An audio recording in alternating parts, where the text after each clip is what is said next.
Hello everyone, कैसे हो आप सब। एक बार पुनः स्वागत है आप सभी का हमारे अपने YouTube channel Shiv coaching classes पर। उम्मीद करते हैं दोस्तों आप सभी मस्त होंगे, बेहतर होंगे, आप सभी की पढ़ाई भी अच्छे से चल रही होगी। आज की इस वीडियो में हम देखेंगे क्लास 12th बायोलॉजी एनसीईआरटी। देखिए चैप्टर 11 हमारा चल रहा है जो कि जीव और समष्टियां हमारा चैप्टर है। देखिए आज की इस वीडियो में हम देखेंगे कि जलोदभिद पौधे क्या होते हैं, जलोदभिद पौधों का क्लासिफिकेशन यानी कि वर्गीकरण देखेंगे, कितने प्रकार के होते हैं ये। साथ ही साथ जलोदभिद पौधों में पाए जाने वाले जो भी एडाप्टेशन यानी अनुकूलन है आज की इस वीडियो में हम देखेंगे। तो चलिए सीधे वीडियो को स्टार्ट करते हैं। देखिए सबसे पहले यदि हम देखें पारिस्थितिक अनुकूलन, तो थोड़ा सा यहाँ पे पारिस्थितिक अनुकूलन यानी इकोलॉजिकल एडाप्टेशन के बारे में यदि थोड़ा सा देखें तो देखिए किसी भी पौधे में क्या होता है कि अपने आप को वातावरण के अनुसार समायोजित करने की क्षमता होती है। अर्थात किसी भी पौधे को अपने आप को वातावरण के अनुसार ही ढाल लेने की भी क्षमता होती है। तो पेड़ पौधों के अंदर पाए जाने वाली इसी क्षमता को ही हम क्या कहते हैं, अनुकूलन यानी कि एडाप्टेशन कहते हैं। तो इसी को हम पारिस्थितिक अनुकूलन कहते हैं। किसी भी पौधे के अंदर अपने आप को इन्वायरमेंट के अनुसार ढाल लेने की क्षमता होती है, यही क्या कहलाता है, पारिस्थितिक अनुकूलन कहलाता है। देखिए वार्मिंग नामक एक साइंटिस्ट है, तो वार्मिंग के अनुसार उन्होंने क्या किया कि जल के संबंधों के आधार पर, मतलब पौधे का जल के साथ किस प्रकार से संबंध होता है, इस संबंध के आधार पर उन्होंने क्या किया कि संपूर्ण पौधों को 3 समूहों में विभाजित किया। देखिए जिसमें पहला है जलोदभिद पौधे यानी कि हाइड्रोफाइटिक प्लांट, दूसरा है मरुदभिद पौधे यानी जीरोफाइटिक प्लांट, और तीसरा है लवणोदभिद पौधे यानी कि हेलोफाइट्स प्लांट। आज की इस वीडियो में हम देखेंगे कि जलोदभिद पौधे क्या होते हैं, साथ ही साथ देखेंगे इनके विशिष्ट लक्षण क्या क्या होते हैं, इसके अलावा इनमें पाए जाने वाले अनुकूलन और साथ ही साथ जलोदभिद पौधों का वर्गीकरण आज की इस वीडियो में हम देखेंगे। तो देखिए सबसे पहले यदि बात करें जलोदभिद पौधों की, तो सबसे पहले तो आपको समझना है कि जलोदभिद पौधे होते क्या हैं। तो देखिए जलोदभिद पौधे यानी हाइड्रोफाइटिक प्लांट यदि हम देखें तो क्या होते हैं। देखिए ऐसे पौधे जो कि या तो पूर्ण रूप से पानी के अंदर होते हैं या तो आंशिक रूप से जल में डूबे हुए होते हैं, उन्हें ही हम जलोदभिद पौधे कहते हैं। तो ऐसे सभी पौधे जो कि या तो पूर्ण रूप से जल के अंदर डूबे हुए होते हैं या तो आंशिक रूप से जल के अंदर डूबे हुए रहते हैं, उन्हें ही हम क्या कहते हैं, जलोदभिद यानी कि हाइड्रोफाइटिक प्लांट कहलाते हैं। देखिए इस समूह के अंतर्गत बेसिकली तालाबों, झीलों एवं अन्य जल युक्त भागों में उगने वाले पौधे आते हैं। क्योंकि जलोदभिद पौधे हैं तो जल वाले भागों में ही उगेंगे, तो जल वाले भागों के तो कई सारे स्रोत हो सकते हैं जैसे नदी, तालाब, झील आदि। तो इस प्रकार से ऐसे पौधे जो कि या तो पूर्ण रूप से जल में या तो आंशिक रूप से जल में डूबे हुए रहते हैं, ऐसे पौधों को ही हम क्या कहते हैं, हाइड्रोफाइट प्लांट कहते हैं। देखिए यदि हम बात करते हैं हाइड्रोफाइट प्लांट के प्रमुख विशिष्ट लक्षण की, तो इनके कई सारे जनरल कैरेक्टरिस्टिक्स हैं। देखिए इनका पहला प्रमुख लक्षण क्या है कि यदि कोई जलीय पौधा है तो इनकी प्रकृति जलीय होती है। तो जलीय प्रकृति होने के कारण इनके अंदर छिद्रित ऊतक जो होते हैं वो उपस्थित होते हैं, अर्थात इनमें अंतराकोशिकीय अवकाश जो है पाए जाते हैं, यानी इंटरसेलुलर स्पेस जो है पाए जाते हैं जगह जगह, और इन पर हवा भरी रहती है। क्योंकि यही हवा के कारण ही हाइड्रोफाइट्स प्लांट जल की सतह पर तैरते रहते हैं। क्यों? क्योंकि इनकी जो सतह होती है उस पर कई सारे अंतराकोशिकीय अवकाश यानी कि छिद्र पाए जाते हैं जिन पर हवा भरी रहती है। दूसरा विशिष्ट लक्षण क्या है देखिए हाइड्रोफाइट्स प्लांट का, कि इनमें संवहन ऊतक बहुत कम विकसित होते हैं। वन ऑफ मोस्ट इंपोर्टेंट यहां पे डिफरेंस है। देखिए यदि आप विशिष्ट लक्षण में देखेंगे तो जलोदभिद पौधे का एक काफी इंपोर्टेंट कैरेक्टर है कि इसमें संवहन ऊतक यानी जाइलम और फ्लोएम बहुत कम डेवलप होते हैं, मतलब अल्प विकसित होते हैं। यह चीज आपको ध्यान में रखनी है कि यदि हाइड्रोफाइट्स प्लांट की बात आएगी तो इसमें संवहन ऊतक बहुत कम मात्रा में विकसित होते हैं। अगली विशेषता क्या है देखिए कि द्वितीयक वृद्धि यानी सेकेंडरी ग्रोथ का अभाव होता है। हाइड्रोफाइट्स की यह भी खासियत है कि इसमें किसी भी प्रकार से द्वितीयक वृद्धि यानी कि सेकेंडरी ग्रोथ नहीं पाई जाती है। इसीलिए जो हाइड्रोफाइट प्लांट होते हैं इनके स्टेम वगैरह काफी पतले होते हैं, ज्यादा मोटे नहीं होते हैं, क्योंकि इनमें सेकेंडरी ग्रोथ नहीं पाई जाती है। और इनके स्टेम जो होते हैं वो कोमल भी होते हैं, इसीलिए क्योंकि इनमें सेकेंडरी ग्रोथ का अभाव होता है। एक और देखिए अगला यहां पे देखिए इंपॉर्टेंट कैरेक्टर क्या है कि इनमें यांत्रिक ऊतक बहुत कम विकसित होते हैं, मतलब पौधों को जो कि सहायता करते हैं जो कि यांत्रिक ऊतक कहलाते हैं। बेसिकली इनमें मैकेनिकल टिश्यू का क्या होता है, अभाव होता है, यानी इनमें कम विकसित होते हैं। देखिए अगला मोस्ट इंपोर्टेंट यहां पे क्या है कैरेक्टर की, जो बाह्य त्वचा होती है यानी जो एपिडर्मिस होती है उसमें प्रायः क्यूटिकल नहीं होता है। अब जब क्यूटिकल नहीं होता तो स्टोमेटा देखिए जल निमग्न अंगों में अनुपस्थित होते हैं, मतलब जल के नीचे वाला जो अंग होंगे पौधे का उसमें अनुपस्थित होते हैं स्टोमेटा। तो यानी रंध्र या स्टोमेटा जो है जल निमग्न अंगों में अनुपस्थित होते हैं, और यदि होते भी हैं तो कार्यहीन होते हैं। देखिए पहली बात तो स्टोमेटा जो जल निमग्न पौधे होते हैं, अर्थात ऐसे पौधे जो कि जल की सतह के नीचे होते हैं, उन पौधों को हम जल निमग्न कहते हैं, मतलब जो जल में पूरी तरह से डूबे हुए पौधे होते हैं। तो उनमें रंध्र क्या होता है, रंध्र का अभाव होता है, और यदि रंध्र उपस्थित भी होते हैं तो वो किसी भी प्रकार से कार्य नहीं करते हैं, कार्यहीन होते हैं। इसके बाद देखिए जलोदभिद पादपों का वर्गीकरण यानी क्लासिफिकेशन ऑफ हाइड्रोफाइटिक प्लांट। देखिए जलोदभिद पौधों का यदि हम वर्गीकरण देखते हैं तो सभी के सभी जलोदभिद पौधों को जल के संबंध के आधार पर निम्न 3 समूहों में बांटा गया है। किसी भी प्रकार से जलोदभिद पौधों को 3 समूहों में बांटा गया है, और ये किसके आधार पर बांटा गया है, तो पौधों का जल के साथ किस प्रकार से संबंध है, इस प्रकार से बांटा गया है। देखिए पहला है जल निमग्न पौधे। तो इसमें से जो पहला है जलोदभिद पादपों के वर्गीकरण में जो पहला प्रकार है वो है जल निमग्न पौधे। इसको हम इंग्लिश में कहते हैं सबमर्ज्ड प्लांट। तो सबमर्ज्ड प्लांट देखिए क्या होते हैं, ऐसे पौधे जिनका संपूर्ण शरीर जल में डूबा रहता है उन्हें हम जल निमग्न पादप कहते हैं या जलमग्न पादप कहलाते हैं। तो ऐसे सभी पौधे जिनकी पूरी की पूरी बॉडी जो है पौधे की वो जल में डूबी हुई होती है, तो ऐसे पौधों को हम क्या कहते हैं, जल निमग्न पौधे कहते हैं। तो जिन पौधों का संपूर्ण शरीर ही जल में डूबा हुआ होता है उन्हें हम क्या कहते हैं, उन्हें हम कहते हैं जल निमग्न पौधे। तो ऐसे पौधों का जो संपूर्ण शरीर है वो जल के अंदर डूबा हुआ रहता है। देखिए इसके बाद जल निमग्न पादप भी 2 प्रकार के होते हैं। पहला है स्थिर जलमग्न पादप और दूसरा है प्लाबी जलमग्न पादप। सबसे पहले देखिए देखते हैं स्थिर जलमग्न पादप क्या होते हैं। तो ये जल निमग्न पादप का पहला प्रकार है स्थिर जलमग्न पादप। स्थिर जलमग्न पादप का मतलब होता है कि ऐसे जलमग्न पौधों का संपूर्ण शरीर जल के अंदर डूबा रहता है। क्योंकि जलमग्न पादप है तो संपूर्ण शरीर तो जल के अंदर डूबा ही रहेगा, तथा इनकी जो जड़ें होती है वो मृदा में धसी रहती है। इसके कई सारे एग्जाम्पल हैं, देखिए जैसे बैलिसनेरिया हो गई, नाइटेला हो गए, ये सभी के सभी जो है स्थिर जलमग्न पादप कहलाते हैं। स्थिर जलमग्न पादप जैसा कि नाम से ही स्पष्ट है कि इन पौधों का संपूर्ण शरीर जल के अंदर डूबा रहेगा, क्योंकि ये जलमग्न पादप हैं। तो जलमग्न पादपों का संपूर्ण शरीर जल में डूबा रहता है। अब यहां पे स्थिर जलमग्न पादप है तो पौधा तो तभी स्थिर रहेगा ना जब वो एक स्थान पे किसी चीज से बंधा होगा। तो पौधा नीचे किससे बंधा होगा, मिट्टी से बंधा होगा। तो यदि हम बात करते हैं स्थिर प्लाबी स्थिर जलमग्न पादप की, तो देखिए स्थिर जलमग्न पादप का मतलब क्या होता है कि ऐसे पौधों का संपूर्ण शरीर तो जल में डूबा ही रहता है, और साथ ही साथ इनकी जो जड़ें होती है वो भी मृदा में धसी हुई होती है, जिस कारण से पौधा स्थिर बना रहता है अपने स्थान पे। तो इसलिए इसे हम क्या कहते हैं, स्थिर जलमग्न पादप। मतलब पौधा स्थिर भी है और साथ ही साथ जलमग्न भी है, इसलिए यह स्थिर जलमग्न पादप है। देखिए दूसरा प्रकार क्या है, प्लाबी जलमग्न पादप। तो यहां पे आपको याद रखना है कि जो जल निमग्न पादप होते हैं 2 प्रकार के होते हैं, स्थिर जलमग्न और दूसरा क्या है, प्लाबी जलमग्न पादप। तो प्लाबी जलमग्न पादप का मतलब क्या है कि देखिए अब चूंकि ये भी जलमग्न पादप हैं तो नॉर्मली तौर से आप क्या समझेंगे कि जलमग्न पादप है तो जल के अंदर ही संपूर्ण शरीर होगा पौधे का। लेकिन प्लाबी है, प्लाबी का मतलब वो तो होता है कि पौधा स्वतंत्र रूप से तैरते होना। तो प्लाबी मतलब होता है कि पौधे का तैरना। तो प्लाबी में देखिए क्या होता है, प्लाबी जलमग्न पादप ऐसे पादप होते हैं जिनका संपूर्ण शरीर मृदा में स्थिर नहीं होता है। मतलब पौधे का संपूर्ण शरीर तो जल के नीचे होगा लेकिन जो जड़ें होंगी वो मृदा में धसी हुई नहीं होती है, जिस कारण से पौधा स्वतंत्र रूप से पानी की सतह के नीचे एक स्थान से दूसरे स्थान तक तैरते रहते हैं। जैसे इसके एग्जाम्पल देखिए कौन कौन से हैं। इसका सबसे बढ़िया एग्जाम्पल है हाइड्रिला। इसके बाद एक और एग्जाम्पल आप देख सकते हैं, तो इसका एग्जाम्पल है सिरेटोफाइलम। ये भी काफी अच्छा एग्जाम्पल है प्लाबी जलमग्न पादप का।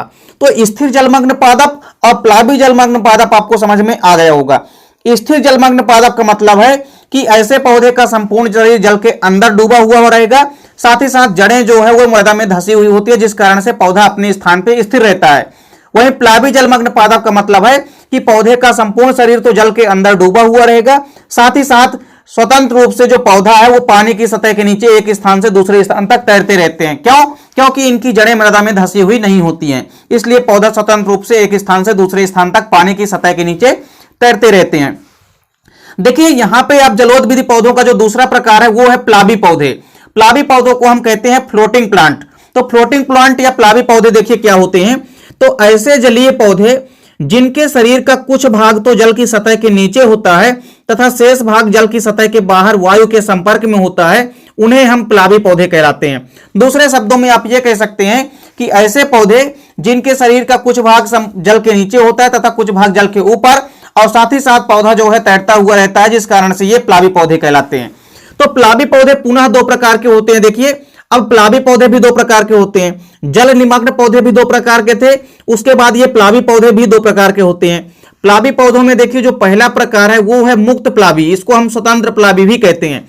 देखिए मुक्त प्लावी का मतलब होता है कि ऐसे पौधे जो कि स्वतंत्र रूप से जल की सतह पर तैरते रहते हैं तथा स्वतंत्र या मुक्त प्लावी कहलाते हैं। देखिए मुक्त प्लावी जैसा कि नाम से स्पष्ट है कि मुक्त प्लावी मतलब स्वतंत्र रूप से, इनको हम फ्री फ्लोटिंग प्लांट कहते हैं। मतलब ऐसे प्लांट हैं ये जो कि स्वतंत्र रूप से जल की सतह के ऊपर क्या करते रहते हैं, तैरते रहते हैं। और साथ ही साथ आपको यहां पे ध्यान देना है कि पूरे के पूरे यहां पे जो पौधा है वो सतह के ऊपर तैरता रहता है, इसीलिए इसे हम मुक्त प्लावी या स्वतंत्र प्लावी कहते हैं। इसके एग्जाम्पल देखिए क्या है, लेमना, वाल्फिया, जलकुंभी और पिस्टिया आदि। तो ये आपको एग्जाम्पल भी याद रखने हैं। देखिए इसके बाद है स्थिर प्लावी पौधे। स्थिर प्लावी पौधे ऐसे पौधे होते हैं जिनकी जड़ें जो है जल के नीचे कीचड़ में धसी हुई होती है तथा इसकी पत्तियां एवं अन्य भाग जो हैं वो जल की सतह पर वायु के संपर्क में होते हैं। तो ऐसे पौधे स्थिर प्लावी पौधे कहलाते हैं। इसके एग्जाम्पल देखिए कमल, निम्फिया व कुमुदिनी आदि। तो ये तीन एग्जाम्पल है जिनको आपको याद रखना है। ये सभी के सभी क्या कहलाते हैं, तो ये सभी के सभी आपको याद रखना है कि प्लावी पौधे के एग्जाम्पल हैं। तो प्लावी पौधों में भी कौन से पौधे हैं, स्थिर प्लावी पौधे। तो आपको मुक्त प्लावी पौधे व स्थिर प्लावी पौधे भी समझ में आ गया होगा। इसके बाद देखिए तीसरा प्रकार है उभयचर या जल स्थलीय पादप। तो ऐसे पादप जो कि जिनकी जड़ें जो होती है तथा तने का कुछ भाग जो है जल में निमग्न रहता है, किंतु पौधे का शेष भाग तथा पत्तियां जल से बाहर रहती है। इन पौधों की पत्तियां दो प्रकार की होती है। सबसे पहले तो आपको समझना है कि उभयचर या जल स्थलीय पादप क्या है। जैसा कि नाम से ही स्पष्ट है कि उभयचर मतलब ऐसा पादप जिनके संपूर्ण शरीर का कुछ भाग जल के ऊपर रहेगा और कुछ भाग जल के नीचे रहता है, ऐसे पादप को हम उभयचर पादप या कि जल स्थलीय पादप कहते हैं। अब ऐसे पादपों की जो पत्तियां होती है वो दो प्रकार की होती है। देखिए जल में जो पत्ती डूबी हुई होती है वो फीते नुमा होती है तथा कटी फटी होती है, क्योंकि जल में डूबी हुई पत्ती कट फट सकती है।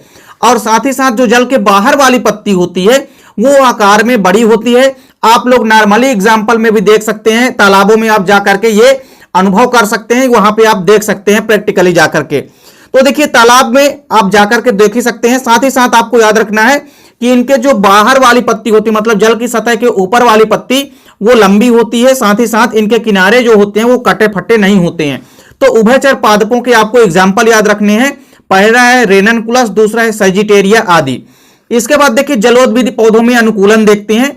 तो जलोदविधि पौधों में देखिए कई प्रकार के अनुकूलन होते हैं। सबसे पहले तो हम देखते हैं कि आकारकीय अनुकूलन कौन कौन से होते हैं।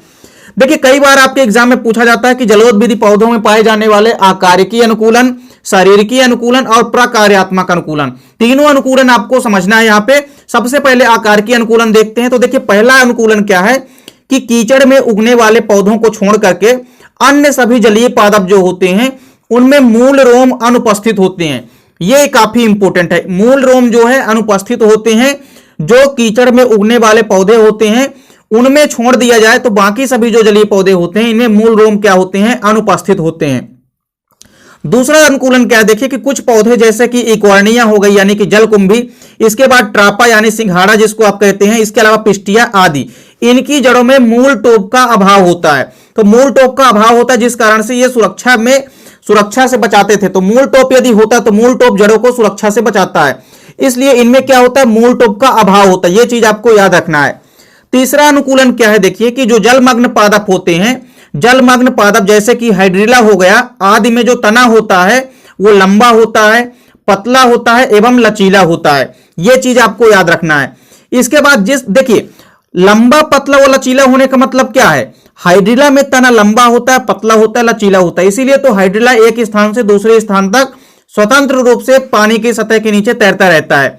इसके बाद देखिए अगला इंपॉर्टेंट अनुकूलन क्या है कि इन पौधों में जो प्रजनन होता है, प्रजनन रनर के माध्यम से होता है, जैसे कि आप दूब घास यानी साइनाडोन, डक्टिनोन में देख सकते हैं। इसके अलावा स्टोलन जो होता है स्टोलन के माध्यम से भी कई पौधों में प्रजनन होता है, वहीं ट्यूबर आदि के माध्यम से भी प्रजनन होता है।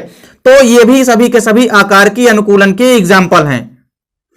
देखिए तीसरा एग्जाम्पल क्या है, यहाँ पे तीसरा आपको अगला अनुकूलन देखना है आकार की अनुकूलन में, कि कुछ प्लावी पौधे ऐसे भी होते हैं जैसे कि जलकुंभी हो गई, इसके अलावा ट्रापा हो गए आदि पौधों में जो पत्तियां होती है वो पर्णवृंत जो होते हैं इनके फूल कर एवं स्पंजी हो जाते हैं। देखिए जैसे सिंघाड़ा हो गया हुआ जलकुंभी, इनके जो पर्णवृंत होते हैं, पर्णवृंत फूल जाते हैं और फूले हुए होते हैं, साथ ही साथ स्पंजी होते हैं, यानी इनमें हवा भरी होती है, जिस कारण से सभी के सभी जो जलीय पौधे होते हैं यानी जो जलोदविदी पौधे होते हैं उनको तैरने में सहायता मिलती है। तो ट्रापा और जलकुंभी ये पानी की सतह के ऊपर इसीलिए स्वतंत्र रूप से रहते हैं क्योंकि इनमें स्पंजी जड़ें होती है, साथ ही साथ इनमें इनके जो तने होते हैं, पर्णवृंत के शीर्ष होते हैं, ये भी फूले हुए होते हैं। क्यों? क्योंकि इनमें हवा भरी होती है और हवा भरी होती है जिस कारण से ये पौधा हल्का हो जाता है और उसी गुण के कारण पौधा जो है आराम से तैरता रहता है पानी की सतह पर। अब इसके बाद देखिए शारीरिकी अनुकूलन यदि हम देखें तो देखिए मार्फोलॉजिकली एडाप्टेशन के बाद जो है यहाँ पे एनाटॉमिकली एडाप्टेशन है। कई बार पूछा जाता है कि जलोदविदी पौधों में पाए जाने वाले शारीरिकीय अनुकूलन को समझाइए। तो सबसे पहला शारीरिकीय अनुकूलन क्या है कि देखिए जो इनकी बाएं त्वचा होती है यानी जो एपिडर्मिस होती है उनमें क्लोरोफिल का अभाव होता है। किनका अभाव होता है? क्लोरोफिल का अभाव होता है। अब जब क्लोरोफिल का अभाव होगा तो ये पत्तियां स्वतंत्र रूप से अपना भोजन नहीं बना पाएंगी। वहीं देखिए दूसरा क्या है, यहाँ पे दूसरा अनुकूलन क्या है शारीरिक अनुकूलन, कि इनमें रंध्रों का भी अभाव होता है तथा ये क्रियाहीन होते हैं। रंध्र यदि उपस्थित भी होते हैं यानी स्टोमेटा यदि उपस्थित भी होते हैं तो ये क्रियाहीन होते हैं अर्थात कार्यविहीन होते हैं। इसके बाद देखिए अगला यहाँ पे इंपॉर्टेंट एडाप्टेशन क्या है कि अनेक प्लवक पौधे जो होते हैं उनकी पत्तियों में जल रंध्र पाए जाते हैं। क्या पाए जाते हैं? जल रंध्र पाए जाते हैं यानी हाइड्रोथोट जो है पाए जाते हैं। तो शारीरिकी अनुकूलन यहाँ पे 3 दिए गए हैं जिनको आपको अच्छे से तैयार करना है। तो पहला क्या है कि बाएं त्वचा में क्लोरोफिल का अभाव होता है। दूसरा शारीरिकी अनुकूलन क्या है कि इनमें जो है रंध्रों का अभाव होता है, साथ ही साथ ये क्रियाहीन होते हैं। तीसरा क्या है कि अनेक प्लवक पौधे जो होते हैं इनकी पत्तियों में जल रंध्र पाए जाते हैं। इसके बाद देखिए प्रकार्यात्मक अनुकूलन भी कभी कभी आपके एग्जाम में पूछा जाता है। तो देखिए प्रकार्यात्मक या कार्यात्मक अनुकूलन कौन कौन से होते हैं जलोदविद पादपों के अंदर। तो देखिए इन पौधों में क्या होता है कि जो गैसें होती है, गैसों का आदान प्रदान करने में भी इनकी जो बाएं त्वचा होती है उसके द्वारा होता है। मतलब इन पौधों में जो गैसों का आदान प्रदान होता है वो भी इनकी बाएं त्वचा के द्वारा ही होता है। तो बाएं त्वचा इस प्रकार से रूपांतरित हो जाती है कि इसके द्वारा गैसों का आदान प्रदान भी होता है। दूसरा इंपॉर्टेंट अनुकूलन आपको याद रखना है प्रकार्यात्मक अनुकूलन में कि इन पौधों में जो पुष्पन एवं फल निर्माण होता है वह बहुत कम होता है। आप अक्सर देखे होंगे कि जलीय पौधों में पुष्पन एवं फल का जो निर्माण होता है वह बहुत कम मात्रा में होता है। अब इसके बाद देखिए अगला इंपॉर्टेंट अनुकूलन कौन सा है प्रकार्यात्मक अनुकूलन में, कि अनेक पादप प्लवक ऐसे होते हैं कि उनके पौधों की जो पत्तियां होती है उनमें जल रंध्र पाए जाते हैं, जो कि पादप के शरीर में उपस्थित जो जल होता है उसकी अतिरिक्त मात्रा को कम करते हैं। तो जल रंध्र के माध्यम से ही जल की हानि होती है। तो जल रंध्र यदि पाए जाएंगे तो जल में उपस्थित जो अतिरिक्त जल की मात्रा होती है वो बाहर निकलती रहती है। तो इस प्रकार से आपको प्रकार्यात्मक अनुकूलन भी ध्यान में रखना है। तो उम्मीद करता हूं दोस्तों कि जो जलोदविद पौधे हैं यानी हाइड्रोफाइटिक प्लांट आपको समझ में आ गया होगा। साथ ही साथ जलोदविद पौधों के विशिष्ट लक्षण, उनका क्लासिफिकेशन यानी वर्गीकरण और जलोदविदी पौधों में पाए जाने वाले आकार की, शारीरिकी व प्रकार्यात्मक अनुकूलन आपको समझ में आ गए होंगे। दोस्तों वीडियो अच्छी लगे तो लाइक और कमेंट जरूर कीजिएगा, साथ ही साथ दोस्तों के बीच ज्यादा से ज्यादा शेयर कीजिएगा। मिलते हैं दोस्तों नेक्स्ट वीडियो में, तब तक के लिए जय हिंद, वंदे मातरम।